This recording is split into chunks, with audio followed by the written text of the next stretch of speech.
We're glad you made it. No, damn it all, that's just too strange to abide. I'm glad you made it. And innocence tells me I need to keep helping you. So that's what I'm going to do. I know my way around weapons and armor, and all things Templar if you should want for further enlightenment on that subject. As for innocence, I don't know. Sometimes he makes sense, other times he's a shattered god, but he'll heal. I'll make sure of that.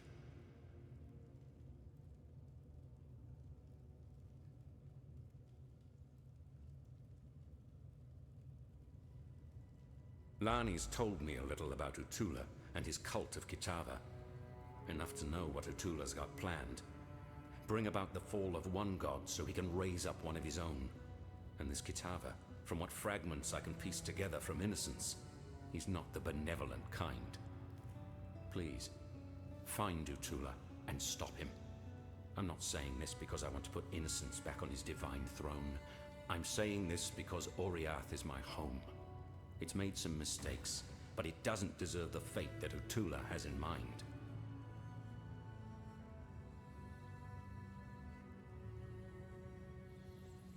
I'm having a little trouble explaining it myself. I've never been the most devout of men, especially for a Templar, more of a soldier than a believer. But now, innocence himself rests within me. His voice is weak, barely a whisper, yet still he has the power to keep us safe from Kitawa's hunger. At least for now. For my part, I'm simply grateful. Grateful that I have a god watching my back, and grateful that he's given me the power to watch others in return.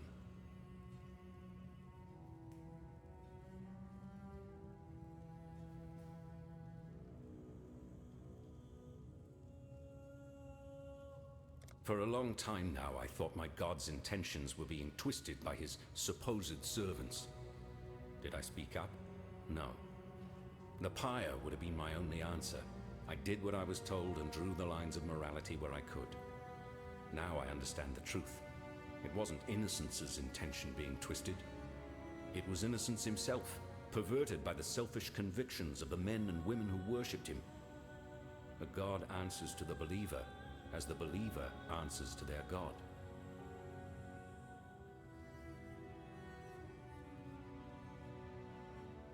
The sign of purity. Let's see. A staff bathed in innocent blood. No. Sorry, bathed in the blood of innocence. Yes, Innocence gave a part of his divine self to the thing, and gifted it to the Templar. Now that I recall, I read a tome about it when I was a cadet. Bloody long time ago. I skipped most of the boring pages, so only remember the bit where High Templar Maxarius smote with flame the army of the faithless, with one ray of its hallowing light. The book's words, not mine. Outside of my humble flesh, the sign of purity is about all that's left of innocence. Devotion should be honored, I suppose. For centuries now, the Templar have boiled the flesh and skin from the devout, and presented the polished remains for public appreciation in the ossuary. Personally, I think it's one of the better ways to remember those who have gone before us. To touch the bones is to remember neither the legend, the legacy, nor the lies. It reminds you that those bones belong to a man or woman who was just like any other man or woman.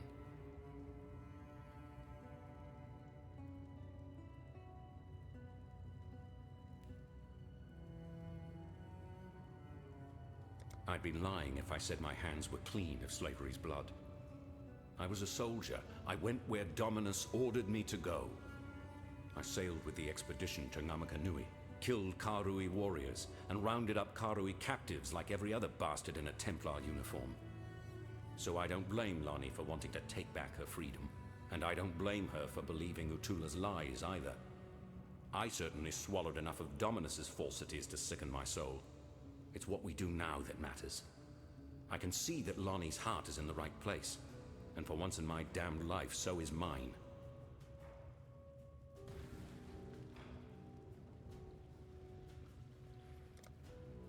To be perfectly honest with you, I don't trust her. Yeah, I've got my reasons. Piety kept her work pretty quiet, but her results were brutally clear. The people she took, the people she changed. Slaves mostly, and a few enemies of God. Enemies of bloody dominus, more like it. I don't go in for black and white definitions of good and evil, but with piety in her ilk, I make an exception. Whatever's lurking inside Violenta, it ain't good. Not by a long shot.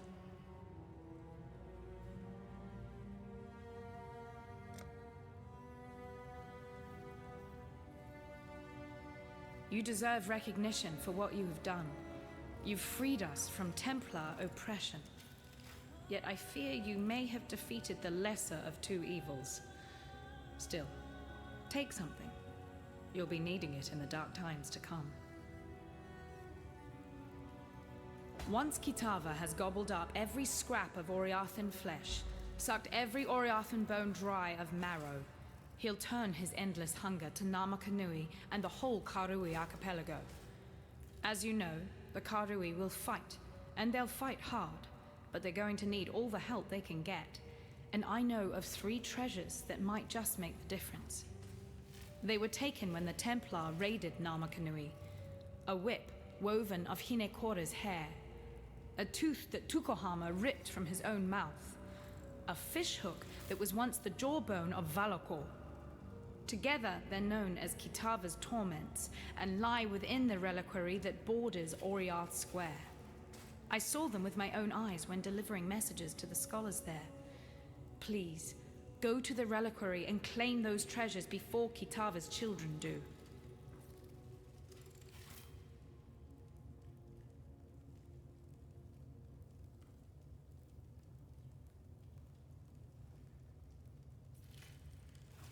I can't yet begin to unpick the lies that Utula has told us, but this piece of truth I do have. Utula sensed that very moment when you struck your final blow, when you broke the Templar's power. He turned to me and told me this. Now our king comes to us. He'll be hungry, so very hungry. I shall prepare him a feast.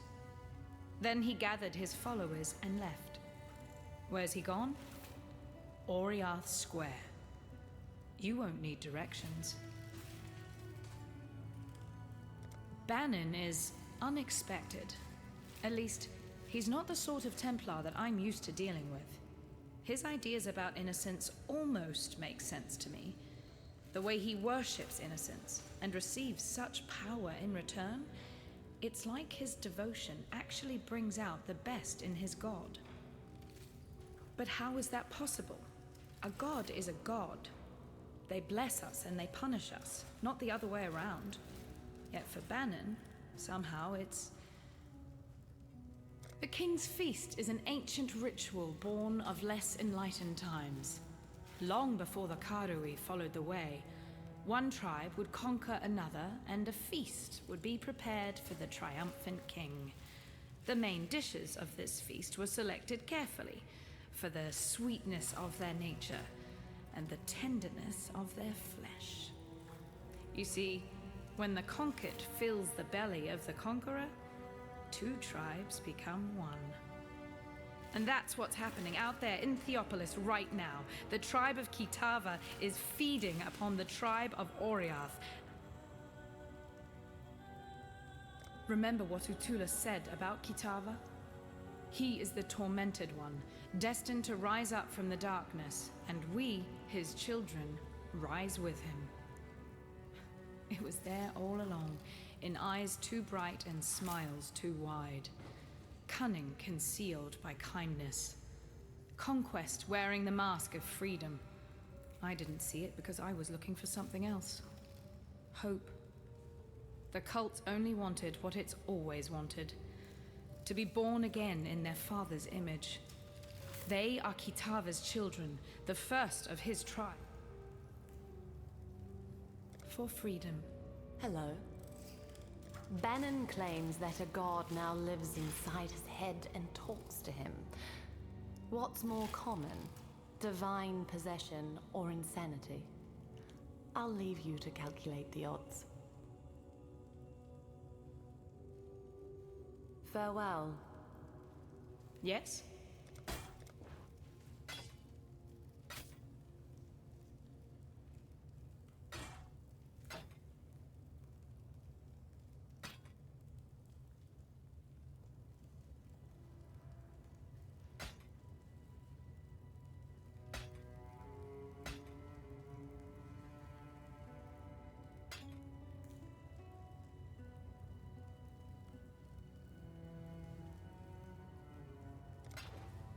For freedom.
Cannot do this yet.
Did you think our vengeance was done, Savior? Oh no, it has only begun.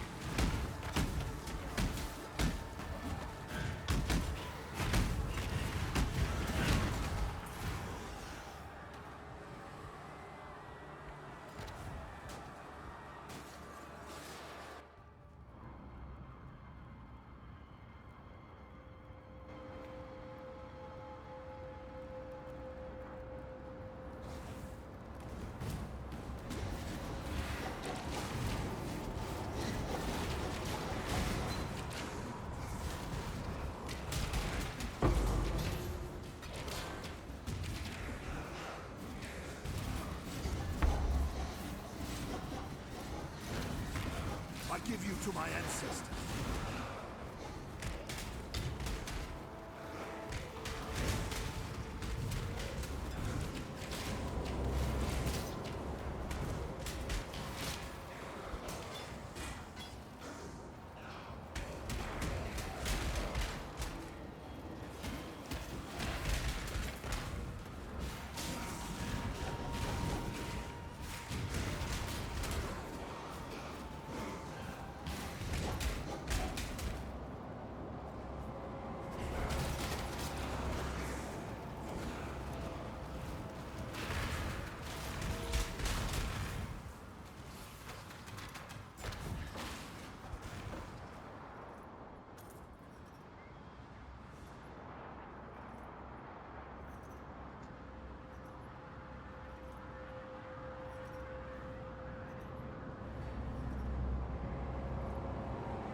I cannot do this yet.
Greetings.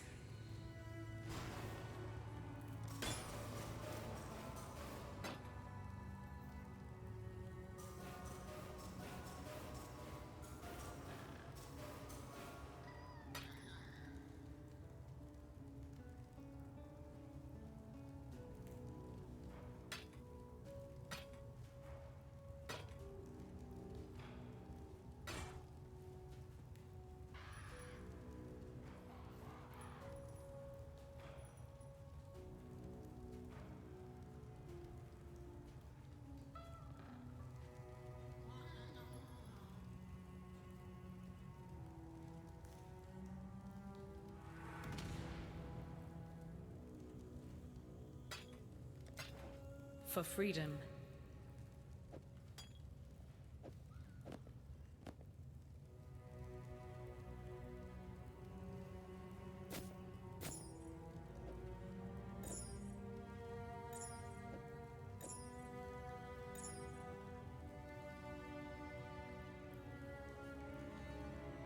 Yes?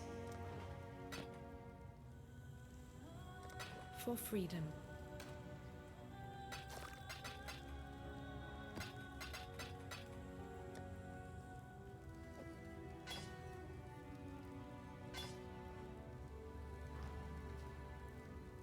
Yes? For freedom.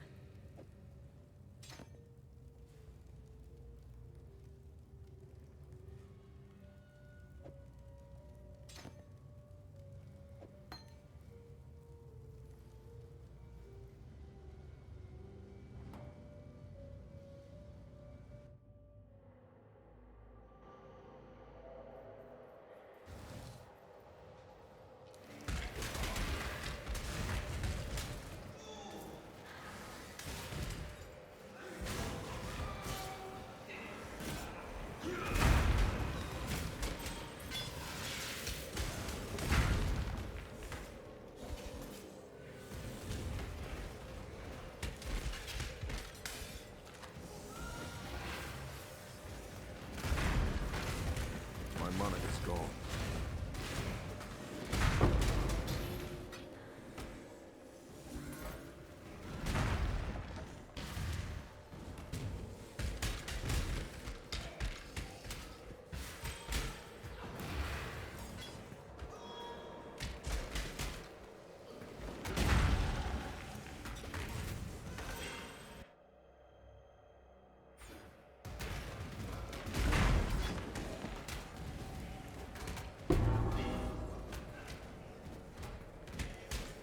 Arohongui, daughter of the moon, was preparing for a feast to celebrate Tsukuhama's return from his war on the first ones of the Edomites. Tafor, son of the forest, asked each of the birds to sacrifice one of their kind for the feast.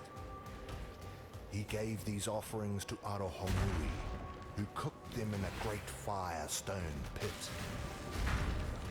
Seeing all of those plump birds cooking made Kitawa very hungry, and he offered to watch them, to make sure they didn't burn while Arohongui rested during the heat of the day. Arohongui thanked Kitawa for his kindness, but while she slept, Kitawa ate the cooking birds, flesh, bones, gizzards and all. Upon waking, Arohongui was furious to find that Kitawa had lied to her for saying that he would watch the birds when he truly intended to eat them all up. When Tsukuhama arrived home in his mighty canoe, Arohongui asked him to punish Kitawa for his selfish gluttony. Tsukuhama, our father of war, agreed and pulled the sharpest tooth from his own mouth. He then asked Arohongui and Tafor to hold Kitawa fast while he cut Kitawa's face with the tooth. 2 slashes that blinded Kitawa and formed a bleeding cross upon his face. From that day forth, Kitawa would never be able to promise to watch that which he truly intended to consume.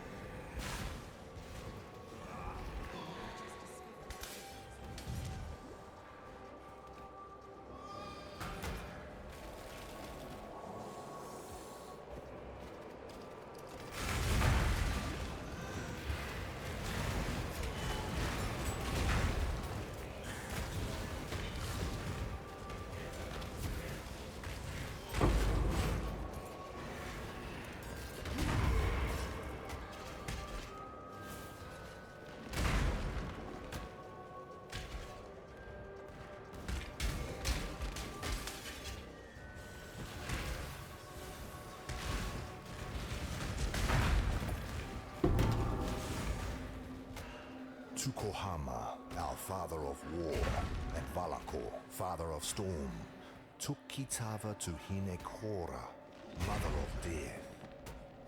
They asked her to kill the greedy Kitawa, for surely their tribe would starve if Kitawa continued to live among them.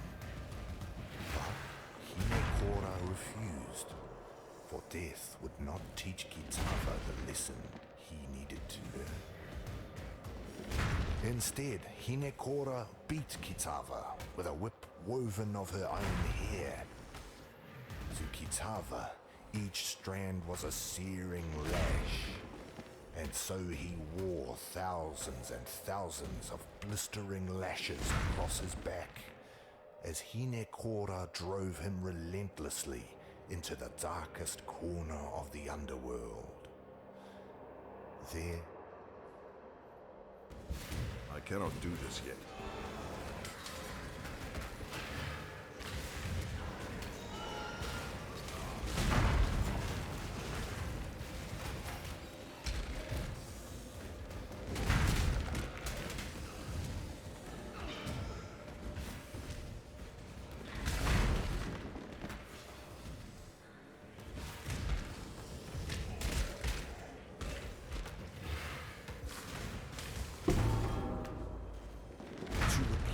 The feast of birds that Kitawa had greedily consumed, Tukohama, our father of war, and Valakor, father of storm, went fishing.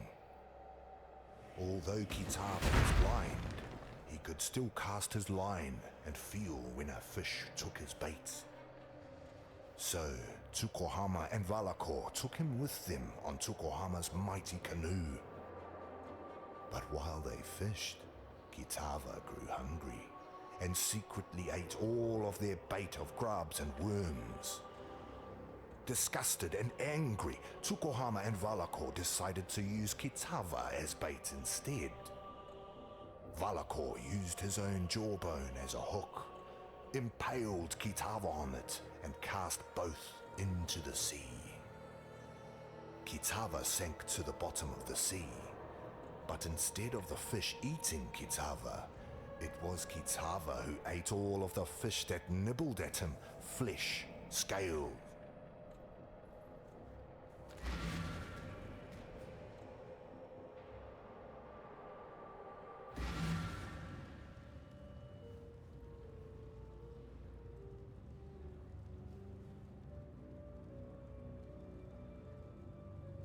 Not all slaves believed Utula's lies.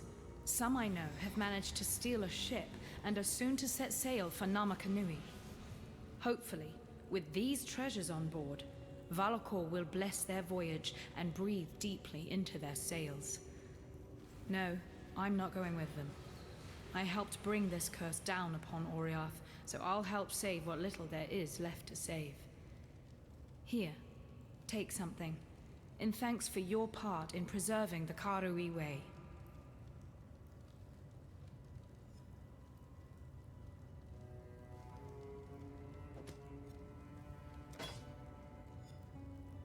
You've sent the traitor to meet his ancestors, have you? That'll be an interesting conversation. I'm no Hatungo, but I can foresee Utula walking a long road of trial and suffering before he earns himself a place at the ancestors' table. And just as Utula's journey continues, so does yours, right into the jaws of Kitawa. I don't profess to understand the mind of a god, but I know the stories. Kitawa is patient. He waited in the darkest pit of Hinekora's realm. He will bide his time while his hunger spreads like the plague it is, and when his tribe is replenished 100 times over, Kitawa will rise one final time to finish the feast that he has started. Oriath is merely the appetizer. There's a whole world out there for Kitawa to taste. You've proved that you're a hero who can slay legends. Let's see it.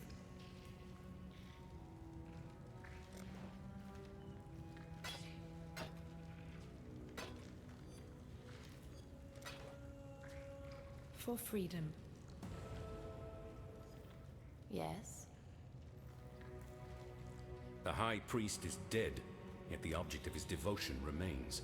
There's no doubt you did all right bringing that man-turned-monster to heel, but you weren't able to stop him fishing his master out of a river of blood. Damn. Sorry. I never could get the hang of boosting morale. Didn't seem right to polish the edges off harsh facts. Probably why I never made captain. Still, I've been poking around here for a bit and have turned up Utula's stash. Quite the magpie he was. So here, help yourself. When it comes to hunting a god, I suppose every little bit helps.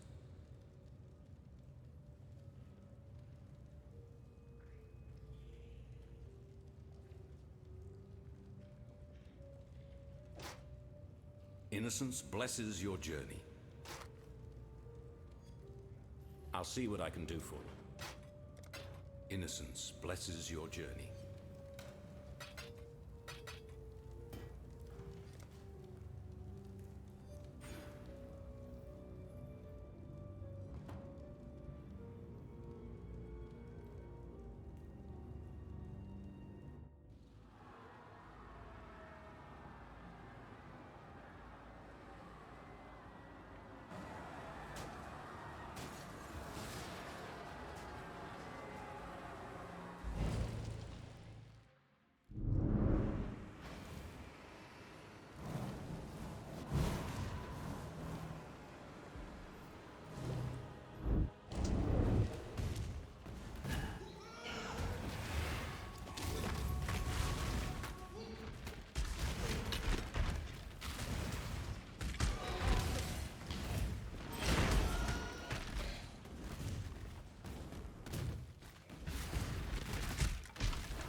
I cannot do this yet.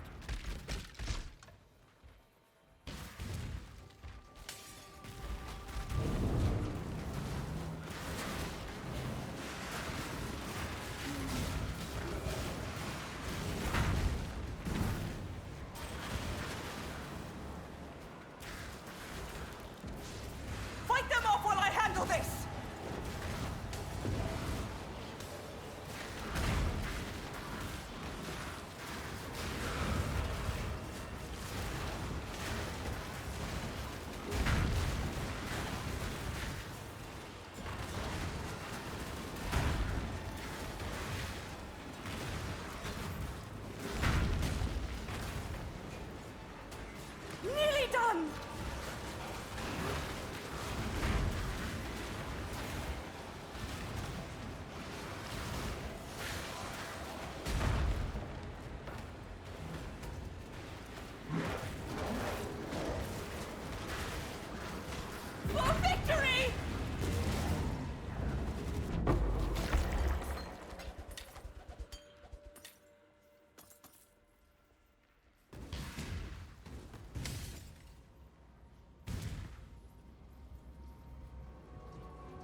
An empire is nothing more than a standard, pitched in the naked earth. The time has come for you to raise the standard, upon the peak of false faith, the apex of Chitta's cathedral. Drive it deep into that sacred stone. Mark the death of a faithless empire, and slay the slavering kingdom that seeks to consume.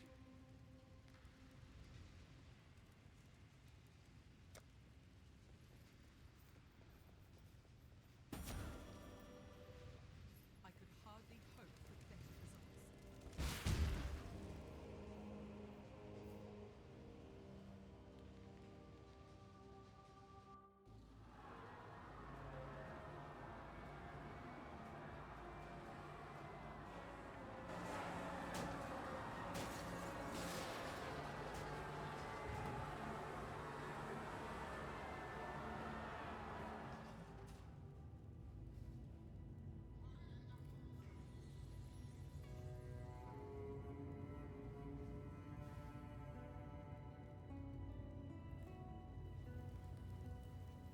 Hello.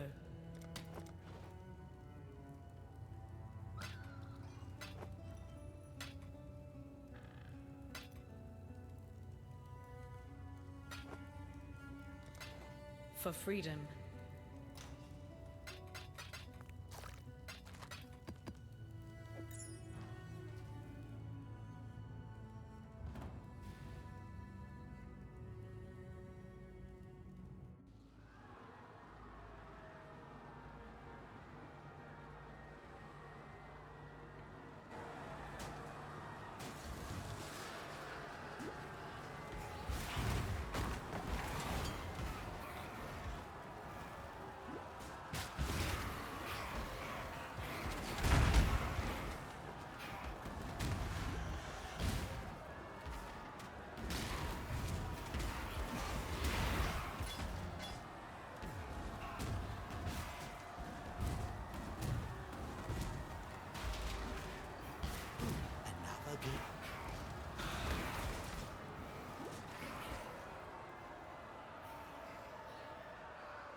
I cannot do this yet.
The flame of hope may flicker, but it cannot be extinguished.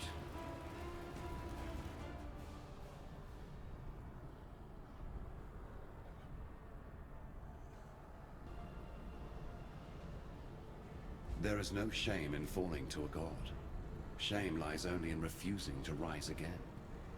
You shall soar. That much I'm permitted to foresee. You shall ascend to the peak of your loftiest mistake, and from there you shall pluck a single surviving hope from the jaws of a mortal despair. A ship sails for Lion Eye's Watch, not far from here. Be on.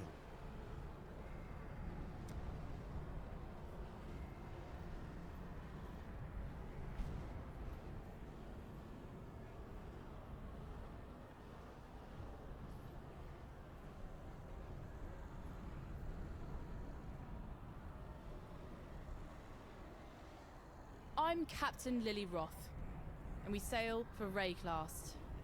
Better to live in exile than die on this psychotic bonfire of an island. You want to make it out of here? You'd better get on board. But make it quick, 'cause I ain't got time for tears and regrets.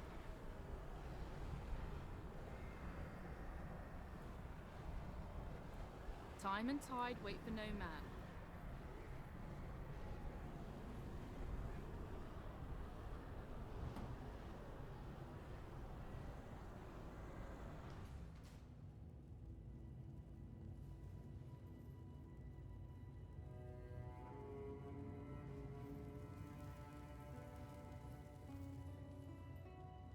Kitawa is a primal deity, forged from the most fundamental of human desires, hunger. The simple act of craving that which we cannot yet consume. To defeat Kitawa is to squeeze the very heart of human nature into stillness. You don't think you can do that? I suppose we'll see, won't we?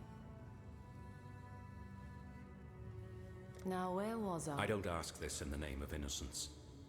He understands now the folly his devotees have wrought upon this world. I ask in the name of Oriath. There are many that deserve what Kitawa offers, and there are many more who do not. Put an end to Kitawa's savage reign, for there remains much in this land that is worth saving.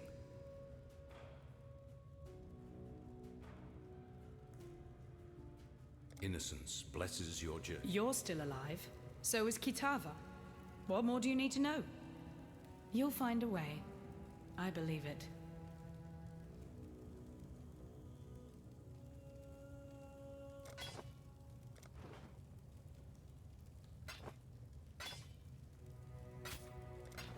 For freedom,